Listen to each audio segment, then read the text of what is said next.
The new channel.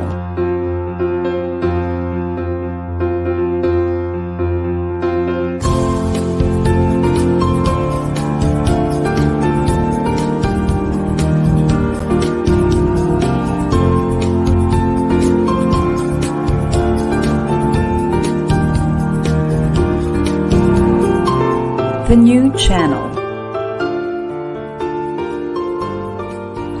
Hashtag TNC Now.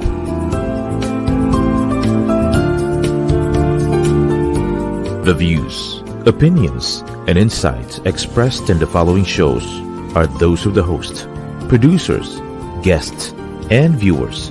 They do not necessarily reflect the position of the channel. Viewer discretion is advised. Hello and welcome to the new channel. Our passion transforms a community that sees all things new. I am Alpha Sanford and I'm streaming live from Boston, Massachusetts. Good morning, good evening, good afternoon, mabuhay.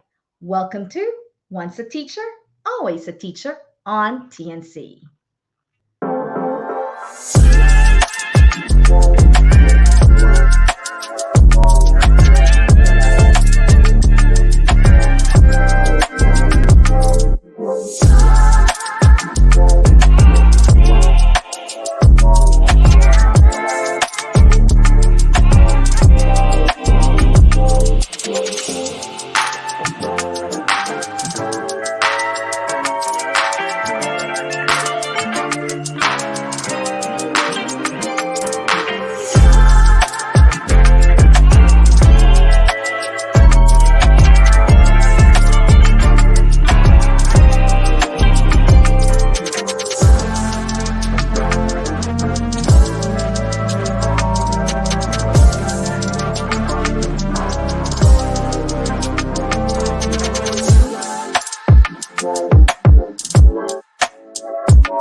Hi, everybody. It's Alpha Sanford again. Thank you very much for joining with us for this wonderful episode. Today's special guest is no other than Miss Angel Rose Sapaden Gabion. She was my former college classmate, and she and I enjoyed many classes together while in college. But since college, we separated ways, and I follow her on Facebook, and I've seen her wonderful journey as a special education teacher in the state of California. I have to say that I am very proud of the work that she has done for educating children with disabilities. But before I bring you my wonderful former college classmate, let me introduce you our special guest. So, Angel Rose Sapaden Gabion has been married to her husband Jeff for over 18 years. That's really such an accomplishment, all right? They have two boys, Julian, who is 17 years old, and Jared, who is 15 years old. This year is her 21st year as an educator. In the Philippines, where she started, she taught special education from kindergarten to 12 in a Montessori integrated school of Antipolo. And when she actually came to the US, she taught in Edinburgh, Texas as a K to 5 moderate to severe special education teacher. That was in 2003. Then a year later, she moved to California. She taught at the Lavina Middle School for 11 years. Currently, she's been teaching at the West High School, and she's been there since 2015. She's had many different roles She is a leader, a special education teacher leader in many ways possible. Miss Angel Rose Sapaden Gabion also has a Master's of Arts in Teaching with specialization in special education and Master of Science in Educational Leadership. Currently, she is the assistant program specialist for their department, and she also co teaches two periods Introduction to Physical Science. She is a member of their executive leadership team at the West High School. She's also part of their tier two of their MTSS team, which is the multi tiered system of support. And she is also one of the teacher mentors of their classrooms. So, without further ado, let me bring you my ever talented and I very well respect her, Miss Angel Rose Sapaden Gabion. Angel. Hey, Alpha. Thank you for that wonderful introduction, my friend. Appreciate it. Oh, yeah. Thank you. You're welcome. So, how are you doing today, Angel? You know what? I'm doing great. I'm excited to do this with you. I know we've rescheduled it a couple of times because band life has been taking over. So now I can finally sit with you. But yeah, I'm doing great. Awesome. So, tell us, how have you been doing since the start of the school year? After the pandemic, our students present a different kind of challenge, especially with like their learning loss and just following directions in the classroom. But overall, it's been a great year. It's challenging, but challenges comes with teaching, and you just have to persevere and do what you need to do, and it's all good. That's right. I mean, 21 years as an educator. That's pretty amazing, Angel. Oh my gosh. That means you also have almost 21 years because we taught almost at the same time. True. I forgot about that too. That's right. You know, Yes, I got to update my resume because I keep on saying over 15 years in the education field, but you're right. It's yes. 21 years, Angel. Yeah. So, your journey as a teacher in California is very interesting. Mm-hmm. And I would like our viewers to actually learn from you. So, would you walk us through your fantastic journey, Of course. beginning with your life as a teacher in the Philippines, and then to where you are now? In 2002, a lot of our friends were messaging me, "Hey, Angel, let's go apply for a job to teach in the United States." And I was like, with a salary of 8,000 pesos a month, it's very tempting to apply for a job in the United States. So I Wow. did. And to be honest, it was a very, very tedious process. Everything was legal. We went Hmm. through an interview, we filled out paperwork, and we received, papers from the immigration that we have a job. So 3 days before we were gonna fly to El Paso, Texas, we were doing a professional development, and we were reading Dr. Wong's First Day of School book. Oh, yeah, Harry Wong. I remember that book, Angel. Yeah. So they took us to a corner and said, "Hey guys, you're gonna fly in 3 days, but you guys don't have a job." And Ooh. we were taken aback. We were hearing rumors about it from other people, but we've never heard it direct from the agency. But as a dreamer, many of us already loaned our houses. I loaned my grandfather's lot for, I would even mention the amount because you'll get shocked, but lots of money. And I Hmm. said, I had $700 left to bring with me. And I said, I'm going to go. So I flew to Edinburgh, Texas, and two of the people that was with me were Kyle and Rose, and they were friends from UP. We were all in the same apartment. And Mm. yes, we went and looked for a job from Laredo all the way to Harlingen, that's in Western Texas. Oh, And we went to school district after school district after school district looking for jobs. So, wow. uh and there's lots and lots of us. So if you weren't lucky enough to get a job, you go to the next city and the next city and the next city. I remember we went to a place called I remember it's there's a place that's the border, and we were a single entry visa. So if we made a mistake, of going through the other side of the street, we won't be able to come back. So that was very, very stressful. Um, Mm-hmm. I was a first year teacher. I had no idea about the United States and what they were looking for. So I was just talking about my experiences as a teacher back in the Philippines. So on a Sunday, we have a carpool. He will bring us to different places. Mm-hmm. And on a Sunday, I told our carpool, I said, hey, can you drop me off in that little church, white church in the corner? So it was a Presbyterian church. So Okay. I opened the door and I go in, and oh, I couldn't even, I wanted to run away because I was one of the few people with collars. It was Uh-huh. an ocean of, Caucasian people. Yeah. Hmm. Mm-hmm. So I just went in. My carpool is gone. I had no choice. But, Oh. I've never felt like uncomfortable because they're very accepting and loving and Mhm. accommodating. So I sat down and there was a microphone being passed, and Uh-huh. they asked who has a prayer request. So I felt a nudge. I had to speak. So Ah. with my heavy, heavy Filipino accent, and you know how it is, Uh-huh. I spoke. I said, hey, I am Angel. I am a special ed teacher from the Philippines. I just got here and I'm looking for a job. So if you guys could pray for me.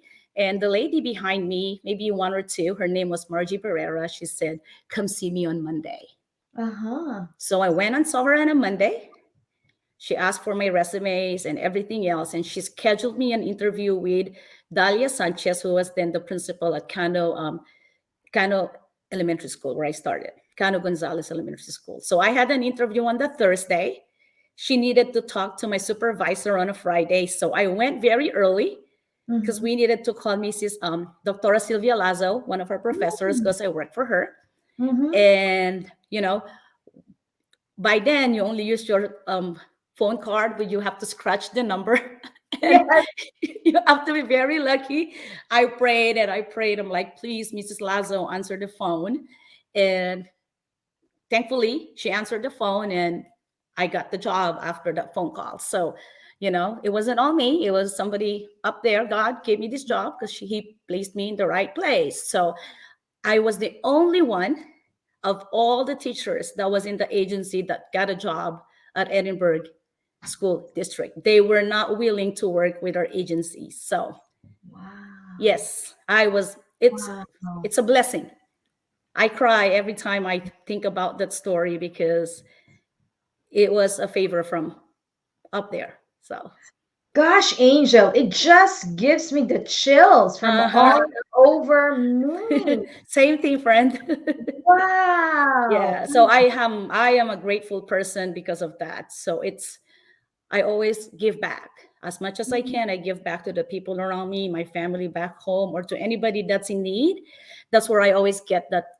People are like, why do you always give? It's because I've been given so Mhm. much that I can give a lot. So, Mhm. yeah, My gosh, Angel. you're going to make me cry. Yeah, it's really such a divine Uh intervention. And huh. for you to actually go there in that white Mm Presbyterian church, not knowing anybody, hmm. Mm hmm. with little amount of money left and just the will and the ambition. And for you to really ask help, my I gosh. mean, you are already in a situation where you have no control. It was depressing. It was sad. Mhm. Mhm. We were eating on the floor and there was a Walmart or HEB across where we will get our food. And, Mhm. there were times where I would call my mom and I say, I'm coming home. Mhm. It's Mhm. because it was a very stressful situation. So yeah, it's a blessing. It's Yeah. a blessing forever. So That's right. So, Angel, I'm just curious, whatever happened to the agency that promised you jobs that I would say you paid considerable oh, it's amount a of lot of money? money. Yes. Yeah, what happened to that agency? I just heard from other people that they were shut down and Uh-huh. that people, the agencies, FBI agents, and the immigration Mhm. officers were looking for people to kind of like build their case. But Mhm. when I moved, I kind of like just detached because I did not want to have to anything to do with that agency Mhm. because it wasn't worth, Yeah. the stress. Yeah, I was Right. lucky I had my passport with me and they didn't get it because sometimes when you apply for jobs in the United States or anywhere Mhm. else, your agency will take your passport with them.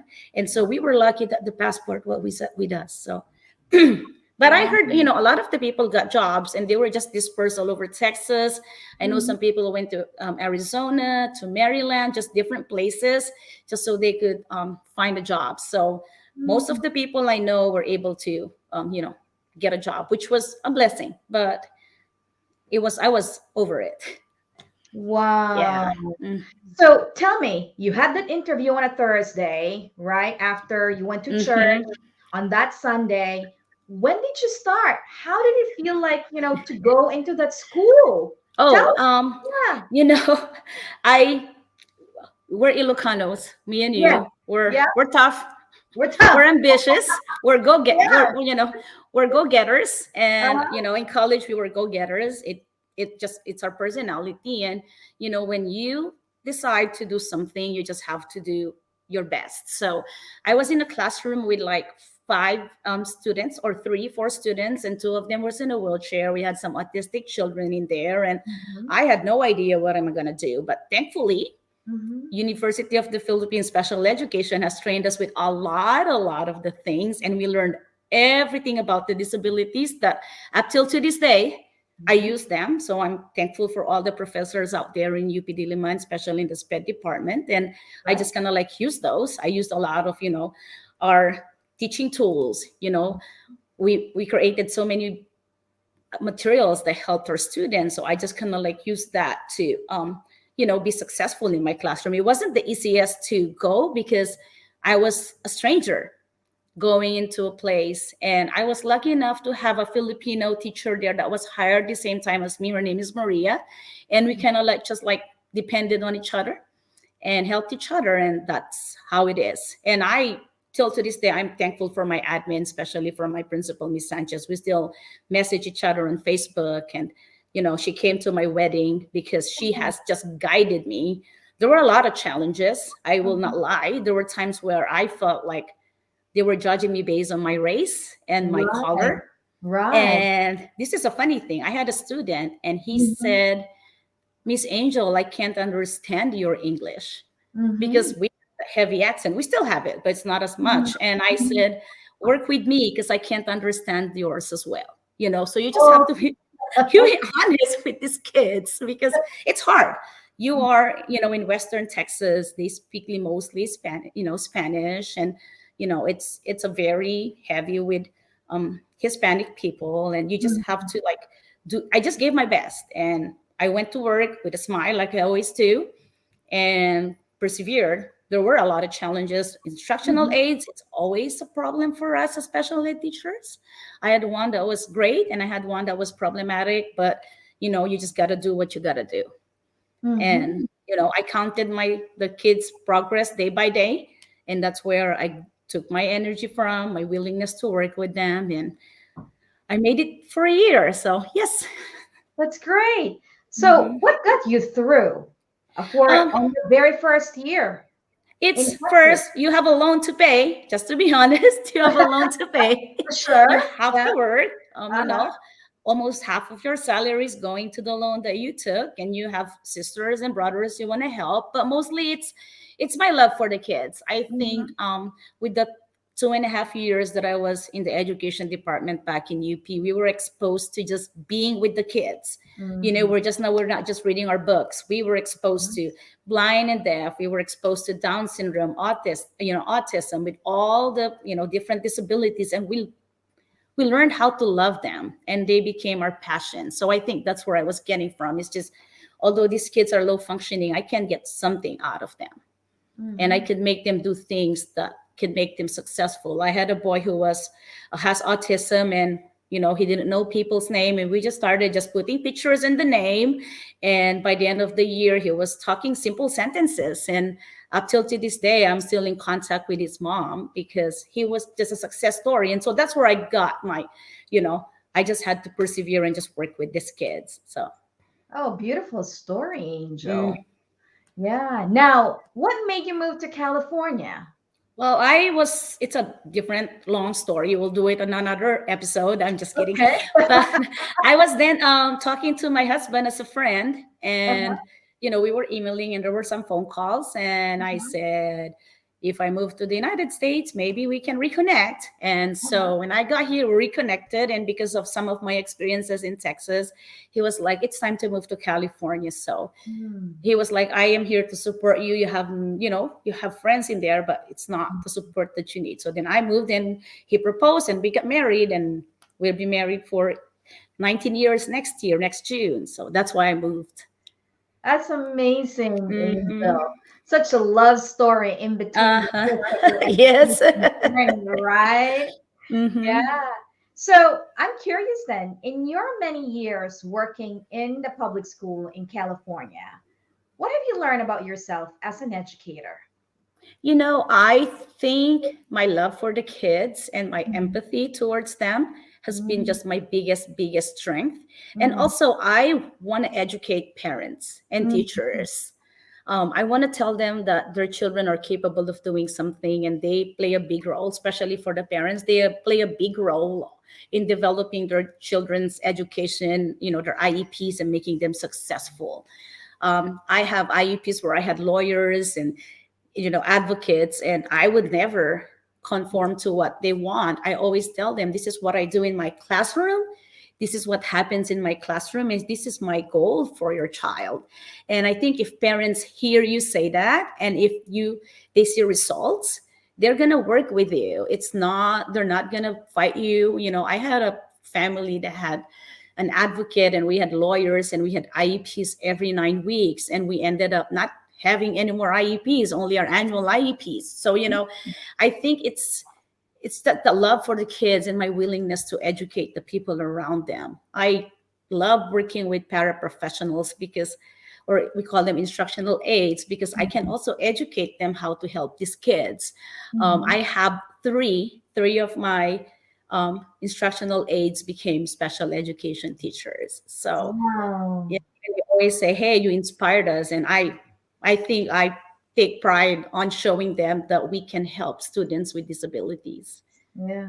Angel, Mm. who would have been inspired when you are around a person like you? You're just inspirational in many I ways. try my best, not all Yeah, the time, but yeah, absolutely.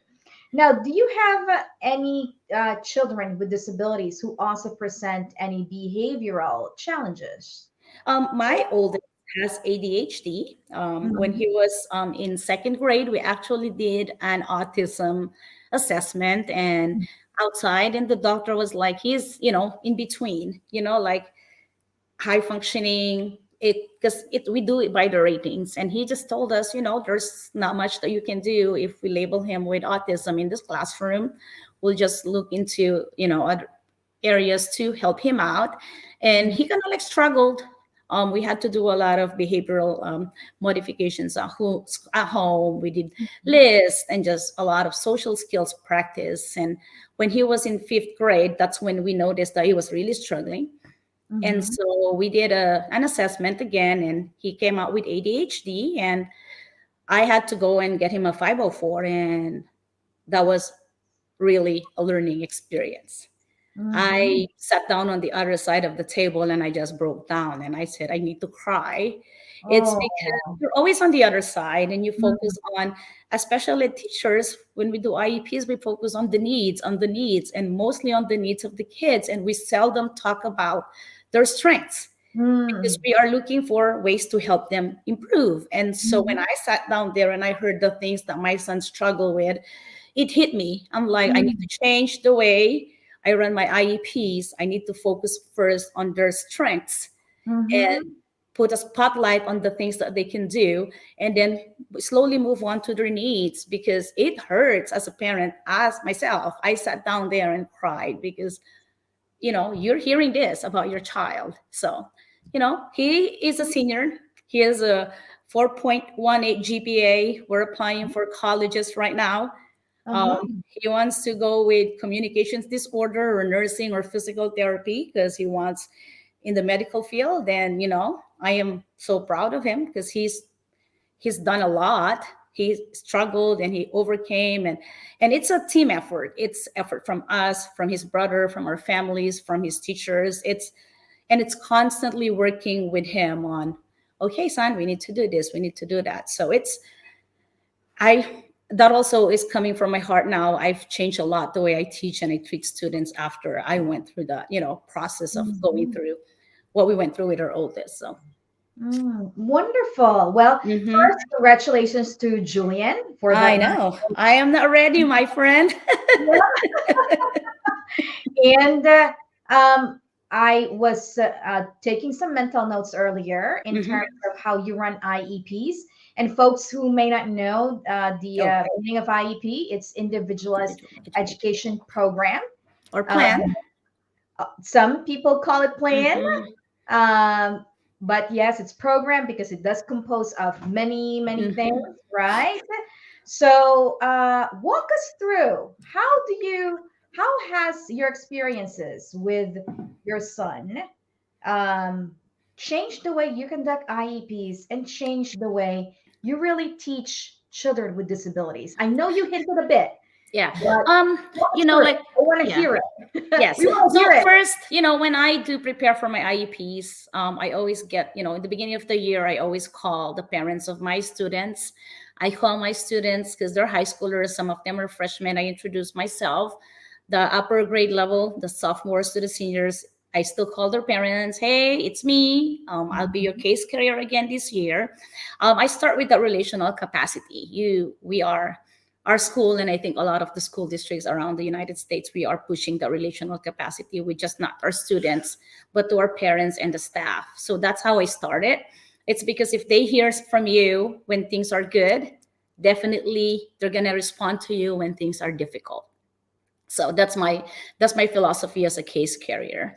So I meet these students, I communicate with their teachers. I need to work more on that, but I send an email so often to ask, like, hey, I have a few questions. How's my student doing? Any needs, any behavior concerns? Have you contacted parents? And then whatever information I get, I'll communicate it to my students' parents as well. So when the IEP comes and you plan and you get all these pages and pages and pages of information, you already have the data or the information that can help you build. Because we have to focus on their present levels of functioning. What are their strengths? What are they doing great with? What are their needs? What goals do they have? Are there areas other than academic goals that you need to work? Do they have anything with their social emotional? Because a lot of the students now, we have a lot of kids coming in with mental health illness, That's right. emotional disturbance, and the statistics is going higher and higher. And so it's really important to focus on the present levels, because then that would drive your accommodations, that would drive your goals, and that would just drive the whole IEP process. So in the end, you have a plan or a program that is going to help your students succeed. So that's Mhm. how I kind of like go with my IEPs. And as the year go by, I improve, I modify things, because just to let your viewers know, the special education world changes almost on a daily basis. That's There's right. just so work in that world. There's just so many changes on a daily basis, and you need to learn how to adapt and change things to make it work for your students. Because in the end, the IEP is not about the parent, it's not about me, it's not about the teachers, it's about what's best for our students. So that's mainly my focus. What's best for the kid, what's going to help the kid. I love it, Angel. Like really, keeping the student in the center of the discussion. Uh-huh. Oh my gosh. Probably you could be one of the best special education teachers out there in California. I try my best. Yeah. Is it true that you were awarded sometime in 2012, like Teacher of the Year in California? Yeah, I got voted by my peers as Teacher of the Year, and then I was also nominated as Kern County Teacher of the Year, Nice. with my peers around the Kern County. And then just recently, I was given, an award in our school as one of the, you know, Viking Pride Awards, because they just um, they just appreciated what I do. So yes. Wow, they're lucky to have you, Angel. That's wonderful. But it's, again, it's coming from my love for what I do and for these kids. So That's right. Now let's talk about some best practices when it comes to teaching children with special needs. Mm-hmm. As a teacher in the classroom, my understanding is that you still teach I teach, yes, I 2 teach two periods, periods, right? yes. 2 periods a Uh-huh. day. At the Um, end of the day, I do two picture. I co-teach with the intro to physical science teachers. So we do the it's kind of like introduction to all the sciences as they move forward to their 10th grade and their mhm. 11th grade and other grades. That's when we kind of like, so they can see how it looks like, the world of science look like, because it's exciting. I love teaching science. Oh, I bet I can see it right now, Angel. Yes. Yeah, but are there some, best practices from California when it comes to special education that some teachers out there can learn from you? Well, I was actually shocked when I moved to California, Alpha, that wasn't a lot of, there was inclusion, but not a lot of inclusion. Um, Really? yes, our school district barely started mainstreaming our kids a few years back into the Oh, gen ed. Yeah, wow. we used to have like special education, science, English, and math that kind of Wow. like help the lower level kids. But just recently, they moved in us to like push in and co-teaching, and so that's kind of like what's the best practice right now here where I am. Is Mm-hmm. just developing relationships between teachers so they can co-teach in the classroom. In my school right now, we're co-teaching math, Mm-hmm. science, English, history classes. Most of the special ed teachers are going into the classroom co-planning with the Mm-hmm. teachers. So we're not just pushing in and helping the teachers. We are actually there working with them and teaching Mm-hmm. them, what they need to do. So, like we are teaching the lesson. I am actually participating every summer for what we call a summer team in that's class that I teach. So I learned the curriculum because I did not go for to teach science. I went for special ed. Of You can course. ask me anything about the disabilities and I can explain it to you. But if you're going to ask me about the periodic table, I will have to go think first. It's been forever since I took chemistry, but I learned, and it's kind of like that's what was happening where I am. And a lot of we're doing is a lot of also putting social emotional learning in the classroom. That's right. It's a need. Mm-hmm. We have to teach our kids just some of these skills, coping skills, and how to just classroom, organization and things like that. So that's also one of the best practices that we're doing here where I am. Because I cannot speak for other parts of California, but for the school district that I am teaching, that's what's going on. Good. Well, I'm glad to hear that, West High School is in the right path for more inclusive Yes. opportunities. Way Uh-huh. to go. Way to go.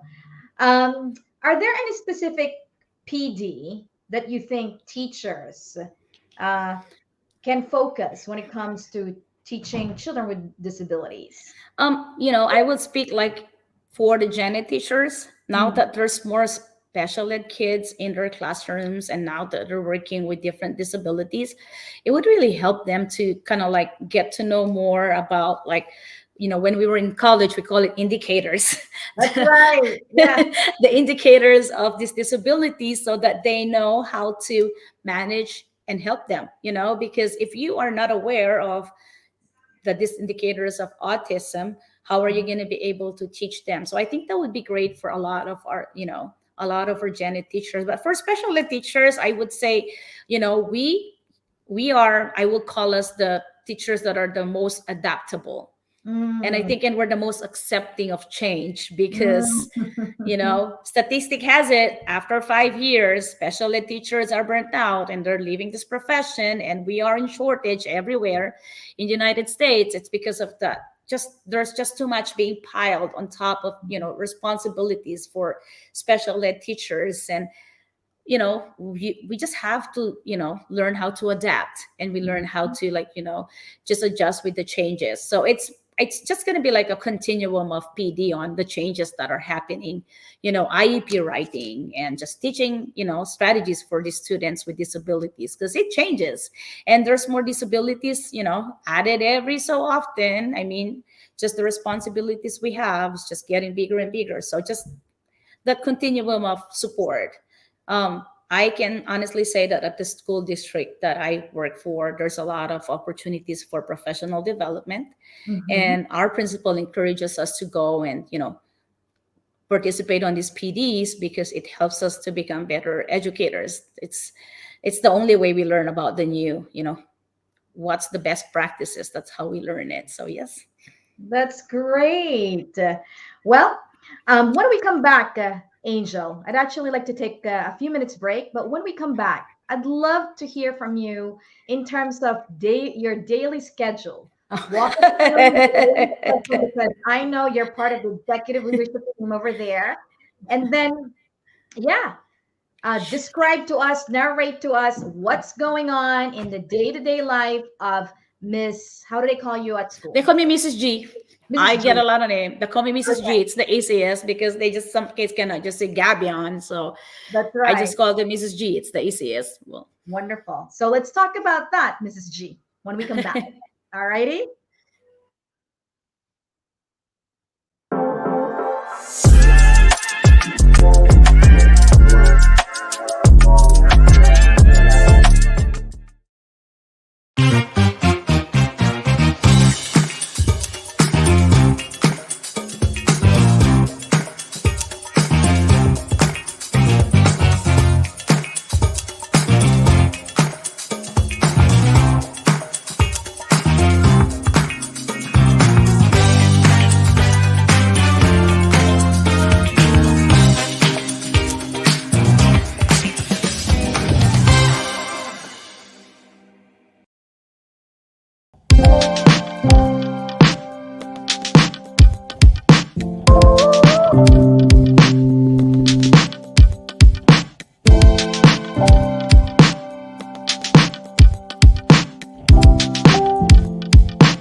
The new channel is an online alternative new media platform of online shows for people on the go.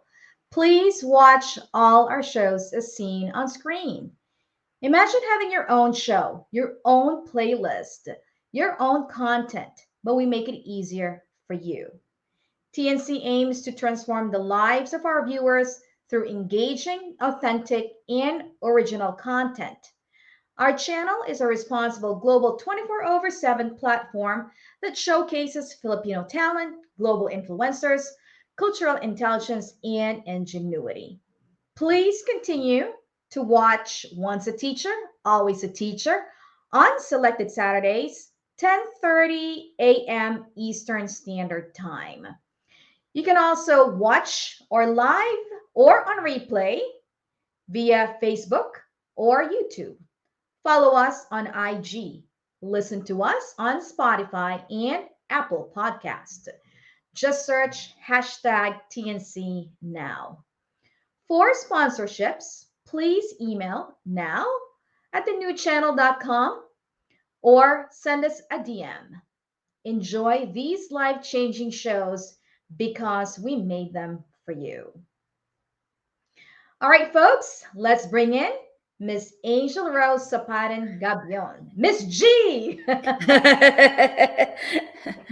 you're back. I'm back. Yes, and it's just fun. I am actually having fun. So yes. Good. Yeah, I'm having fun too. And my gosh, I am just inspired by the stories that you've shared so far and your amazing contribution to the state of California. And not just the state of California, but the individual students, along with the families that you have touched so far and will continue to touch, you know? So this is great. All right. So we left off with you asking us for you to narrate your schedule on a day-to-day basis. So I have a very unique schedule. It's because I'm an assistant program specialist. So my days are divided into two. So the morning, I do my job as a case carrier and then as assistant program specialist. So my days are different. There are mornings where I am facilitating an IEP. I am taking notes for an IEP. I'm assessing students. I could be calling parents. I'm helping in the office to, talk to parents, talk to students in need, behavior. Every so often, every Thursdays, I am part of what we call the Tier 2 team, where we talk about the services that students that are, they need, mostly on social, emotional, that areas of their lives. And then I also am part of just assessing, which is we call the assessment team. Like I will assess students that are just starting to get special ed needs because their needs are just being, the need for them to get special ed services just being identified now that they're in high school. And yes, it still happens. I mean, you work in this world. Sometimes I am shocked to see like, one time I assessed a kid that was already a freshman and they barely identified her with autism. So the student did not get any intervention from kindergarten to 8th grade. That was a very difficult case. It broke my heart because we know those early intervention is the key for autism. We are getting a lot of students with a lot of OHI for ADHD. And then we have some students with emotional disturbances. And so that's part of my work as well. I have another assistant program specialist that I work with. So that's my morning. And then after lunch, that's when I go and have fun with my freshmen. It's not the easiest. I sometimes ask myself, why am I teaching ninth graders? But they're fun. They're challenging. They're fun, but 3 years ago, I co-taught with one of my best friends. Her name is Teresa Casayas. She's here in my IG and in my Facebook. And when I co-taught with her, I've learned how to love science and how to teach it with the kids and just have fun with the content. And then you're helping kids learn. I still go to I have issues with control. I'll still go like, let's do this, let's do this, let's do this. But then I will sometimes remind myself, it's science, have fun. So that's my afternoon. I co-teach with Mr. Clark, who has become a friend of mine as well. So we co-teach 2 periods in the afternoon, and then my prep is 7. So in the morning, it's all paperwork, assessments, IEPs, helping teachers. In the afternoon, I'm with students. So it's a very balanced life. I am sometimes, tempted to apply for assistant to become a program specialist, and then I push back because I I change my mind, because then I will not have the chance to be in the classroom with the kids, where Mhm. I find most joy. I love what I do in the morning, don't get me wrong. I enjoy it so much. But having that time with the kids and building relationships and helping them, even sometimes they're like, leave me alone, you're too much. I still push through, because I tell them that is my job, to help you and make you learn. So, but I leave them alone, and then later on they'll be like, Mrs. G, I need your help. I'm like, okay, now you're ready, I'll Mhm. help you.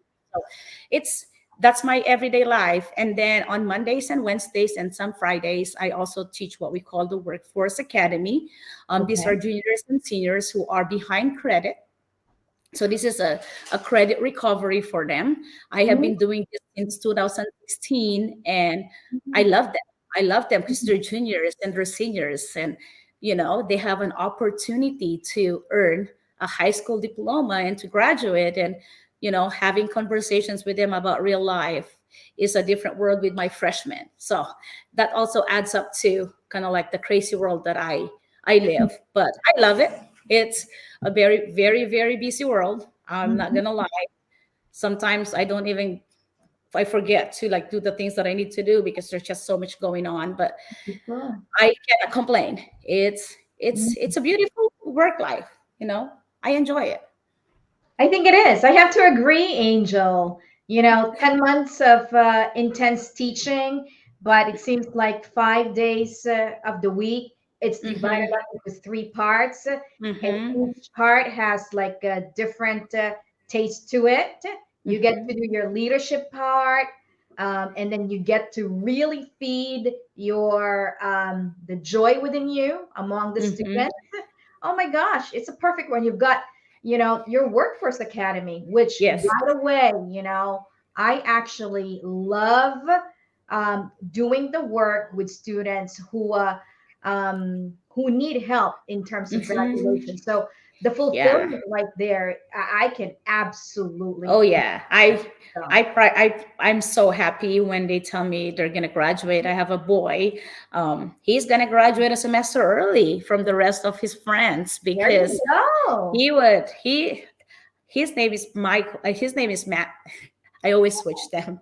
And so Yeah. he's Matthew, and Matthew's like, Mrs. G, I'm going to graduate in December. And I'm like, I am so happy for you, Matthew. And, he went to a program, we call it the ROC program. It's our vocational program. So he Mhm. went to school from 11 to 3, and he'll come to school, workforce starts at 3:30, and then he'll come from 3:30 to 9:45 and just work Mhm. hard. And he just found joy in being getting those grades and finishing up his classes, and he's going to graduate earlier. And those are the things that makes us Yeah. educators happy, are these kids that are just successful. So my math, they just give you the joy to keep going and going, even though a lot of people think education is a hard profession. It is, but you have to find joy in what you do. So For sure. Beautiful, Angel. Now, what can you say to aspiring teachers who may be entering, the field of education, especially for those who would like to consider teaching in California? um I think teaching is a profession that you need to grow Mm-hmm. a lot. You have to give yourself opportunities to grow and do not settle with what you have. There's a lot of professional development opportunities. There's a lot of free classes online. Your districts are going to give you a lot of opportunities to go learn from other teachers. Take advantage of that. I did not become where I am just by myself. I have a lot of mentors. And to Mm-hmm. name a few, I have Joan Smith from Delano. She was the first person that helped me out. To a lot of people around you that are just going to be supporting you. So take advantage of the help and the support. No man is an island, and no teacher is going to be successful by just closing your classroom door and being by yourself. So that's the first thing I would tell. And then for specialty teachers like me, you need to be able to, like what I said earlier, adapt and you know go with the changes. You cannot be closed minded with this profession. It's an ongoing change, paperwork, Yeah. supports. You have to come into this job with an open mind and a heart for the kids, because that's where you're going to find the best joy, is your love for the kids. Mm-hmm. Yeah. Is that what fills you up, Angel? Yes. Oh, all the time. When Yeah.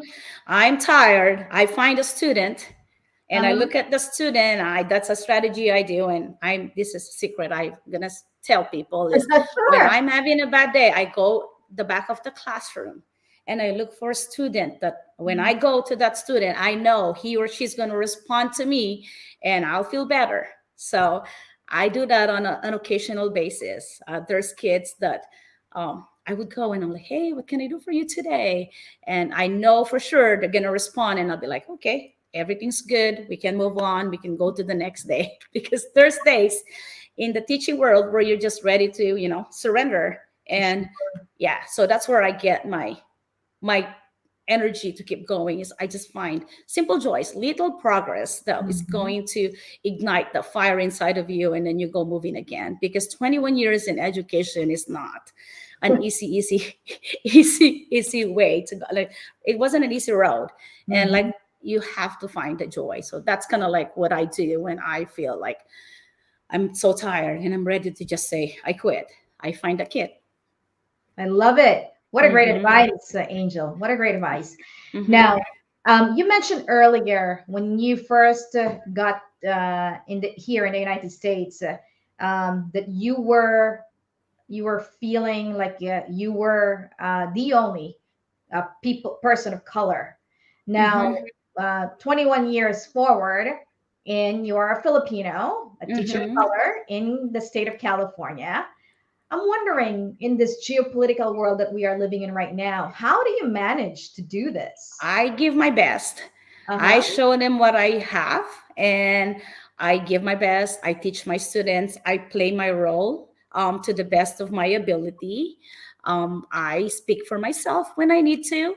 It's important for us to advocate for ourselves. If you feel like it's not working for you or there's something wrong, go to somebody that you know can support you, because I Mhm. guarantee you there's always going to be one person in there. But Mhm. I can't tell you that I never felt, um, you know, treated differently because of my color. There's Uh-huh. times in the Mhm. earlier of my teaching career, but I have done my best. I play my role, like what I've said.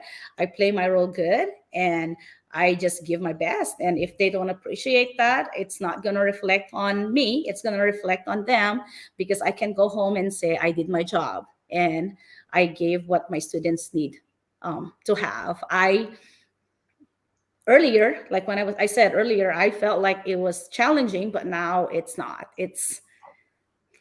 It doesn't affect me as much anymore. That's great. I think it Yeah. ties into what you mentioned earlier that being in the education field, you kind of grow into it, Mm-hmm. right? So Yeah. I think that's important for especially the young teachers of color would want to keep in Uh-huh. mind, right? Yeah, Yeah. and yeah, speak for yourself. There's nothing wrong speaking for yourself as long as you do it with respect Hmm. and without stepping on other people's feet or feelings, or just speak from what your heart says, because your admin are going to listen to you. They're going to hear you and they're going to help you with whatever you're going through. So, like what we teach our kids in the special ed world to advocate ourselves, we also have to remind ourselves that we are the advocates for ourselves, so we have to speak out. Hmm. Angel, we're coming down to the end of our wonderful conversation. Already. Yeah, but say, for example, I am going to ask one of your students, and I'm going to ask them, hey, Michael or Mark, whoever, right? Mm-hmm. How would you describe Miss G? They will just say that she's hyper, because I am hyper.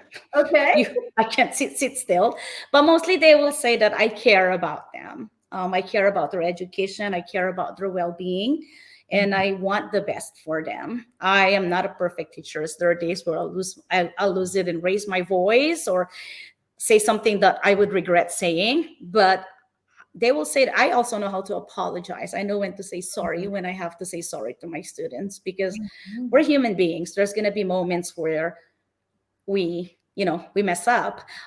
When I left my school in Delano, they gave me like this certificate of all my characteristics, and one that stuck to me till to this day is that the only teacher I have that knows how to say sorry. I was like, wow. Oh, That was like, I was wow. like, okay, there's nothing wrong with apologizing to my kids when I have to. And I do that with my own children at times as well. But yeah, they will say I care and Mhm. I want the best for them. Oh, wow. That's pretty good. And what Mhm. if any of your students is or are watching this episode? What would you tell them?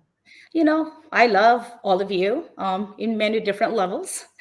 I don't always like everybody, but I love them in many different, in different levels. But I am here. I am here as your teacher to support you.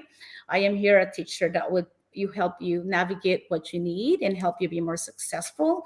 And I am here to listen with Mhm. about anything. You can come talk to me. You can come tell me what you need, or if there's areas that I can help you with. I have my doors open. You can come talk to me, and I will help you navigate ways to help you with whatever you're going through. And I I know that each and one of you have a plan. There's a plan set for you, and I will help you at least do my part to help you guide you through what's planned for your future. So that's what I'm going to tell them. Oh, that's so cute.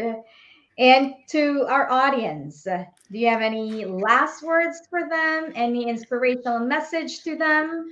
I came from a very modest family back in the Philippines, and um, I have been here since 2003. And one of the things that I always say is I'm always grateful to everyone and everybody that helped me where I am right now. So, gratitude goes a long way, and it pays back. It comes back to you. So, I wouldn't know where would I be if not because of Margie Barrera and Dalia Sanchez, who gave me the opportunity here in the United States. So give back, be grateful, because you give and it can come back tenfold, 10 times fold. So Oh, goodness. Just melt in my heart, Angel. Oh, my Lord.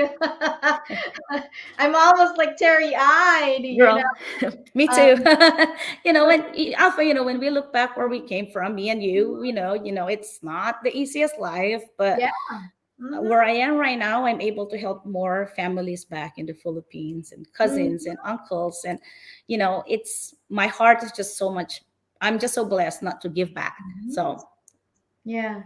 Angel, I'm very proud of you. thank I'm you. very Me proud. too. I'm so proud of you. Oh, thank you. Yeah, I'm really very proud of the work that you've done, where you are right now. And I want to thank you for this wonderful moment that you've shared with me, and for reconnecting and for really Hmm. sharing your wonderful story to the rest of the world. This is Thank quite you. amazing.